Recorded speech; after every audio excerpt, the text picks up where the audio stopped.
غزہ کی جانب سے، حماس کی جانب سے، اسرائیل کی جانب سے اعلان کیا گیا ہے سیز فائر کا، اس پر آپ کیا کہیں گے؟ اور ساتھ ساتھ پاکستان کا کیا پلان ہے؟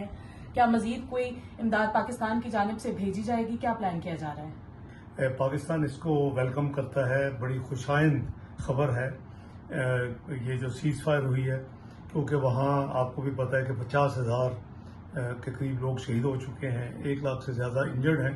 تو پاکستان نے مختلف انٹرنیشنل فورمز پر OIC، D8، UN میں ہر جگہ پہ جب سے یہ معاملہ شروع ہوا آواز اٹھائی، بڑی ایفیکٹو اور فورسفل۔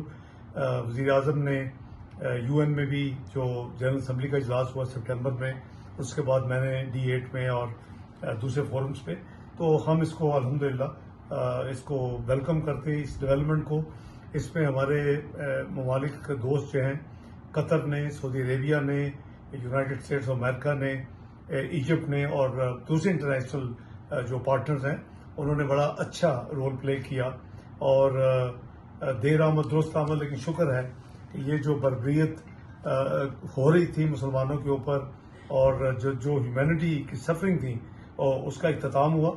پاکستان نے ہمیشہ 2 اسٹیٹ پالیسی کو پروموٹ کیا کہ 1967 سے قبل جو بارڈرز تھے، القدس الشریف اس کا کیپٹل کے ساتھ، اسی بارڈر کے ساتھ فلسطین کی ریاست کا قیام ہونا چاہیے، جس کو ورلڈ کمیونٹی بھی ایکنالج کرے۔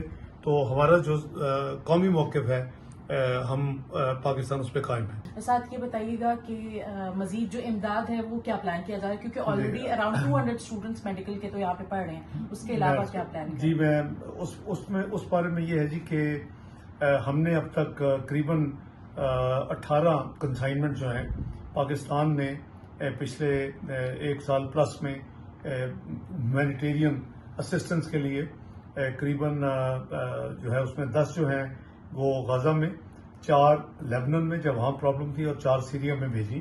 اور پہلے ہم ایجپٹ کے ذریعے بھیج رہے تھے، پھر وہاں کچھ لاجسٹکس پرابلم آ رہی تھی اس کی یعنی گزرنے میں، تو پھر ہم نے عمان کے ساتھ بات کی اور جارڈن کے ذریعے کیا۔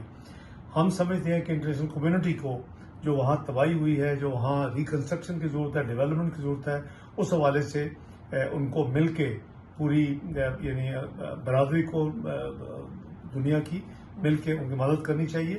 پاکستان نے اس کے علاوہ یہ فیصلہ کیا تھا، اس کے اوپر عمل درآمد ہو رہا ہے کہ جو میڈیکل کے فائنل کے اسٹوڈنٹس تھے، ان کو ہم نے اپنے میڈیکل کالجز میں، حکومتی بھی اور پرائیویٹ میں بھی، ان کو ہم نے ارینج کیا کہ ان کے ایڈمیشنز ہوں، اور وہ یہاں الحمدللہ پہنچ چکے ہیں اور اپنی میڈیکل ایجوکیشن کو کمپلیٹ کر رہے ہیں، جس کے بعد ان کو یہاں ڈگریاں دی جائیں۔